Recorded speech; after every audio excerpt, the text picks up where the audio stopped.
ছেলেটা অমনুষ্যের মতো খাটাখাটি করছে, না ঘুমাতে পারে না খাওয়া দাওয়া করতে পারে। ছেলেটার মুখের দিকে আমি তাকাতে পারি না। তোর বাবার চিকিৎসার খরচ, ওষুধের খরচ, আমি কি করব, কোথায় যাব?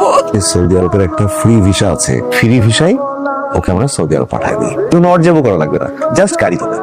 কি আমার এত শিক্ষিত ছেলে বিদেশে গিয়ে গাড়ি ধোবে? ওইখানে গিয়ে সবাই তো এই কাজই করে, এর থেকে অড জব করে। আপনি কি মনে করছেন ওইখানে গিয়ে সবাই ব্যাংকে চাকরি করে? পরিশ্রম না করলে টাকা আসবে কোত্থেকে? টাকা আসলে তো আমাদের সব প্রবলেম সলভ, তাই না? কোনো প্রবলেম থাকে না। হাতছাড়া হয়ে গেলে সুযোগ আর আসবে না, বাস্তবতাই বোঝে না।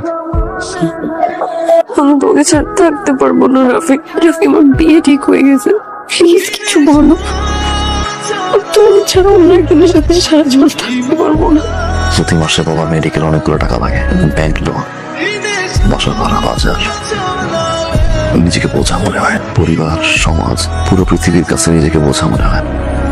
মাই আমি বিদেশ চলে যাচ্ছি শ্রমিক বিষয়। আমি তোমাকে অনেক ভালোবাসি ভাই, কিন্তু নিজের ভালোবাসাটা ত্যাগ করলে যদি পরিবারের মুখে হাসি ফোটে, এটা পৃথিবীর সবচেয়ে বড় ভালোবাসা।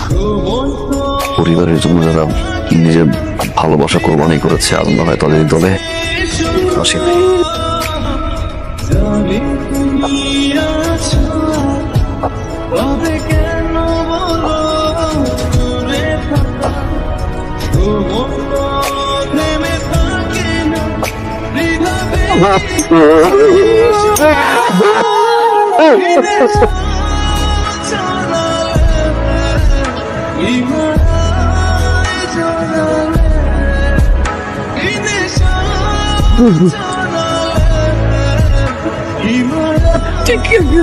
আমাকে ছাড়া একটা দিনও তুই বাড়ি ছাড়া থাকিস নাই, কোনদিন তোকে ছাড়া থাকি নাই। আমার করে থাকবো বাবা, কে তোকে দেখে রাখবে?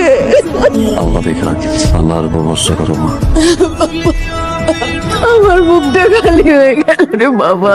বাবারে দেখে শেখ শুধু মা। চিন্তা করিস না, নিজের যত্ন নিস। এত কান্নাকাটি কিসের? মনে হচ্ছে ওই প্রথম বিদেশ যাচ্ছে, আগে কেউ যায়নি। তো যাচ্ছে পরিবারের দায়িত্ব কাঁধে নিতে, নিজের দায়িত্ব কাঁধে নিতে। চলো এয়ারপোর্ট যাই। এত দূরের পথ একা যাচ্ছে, সামান্য এয়ারপোর্টটুকু একা যেতে পারবো মা? হ্যাঁ,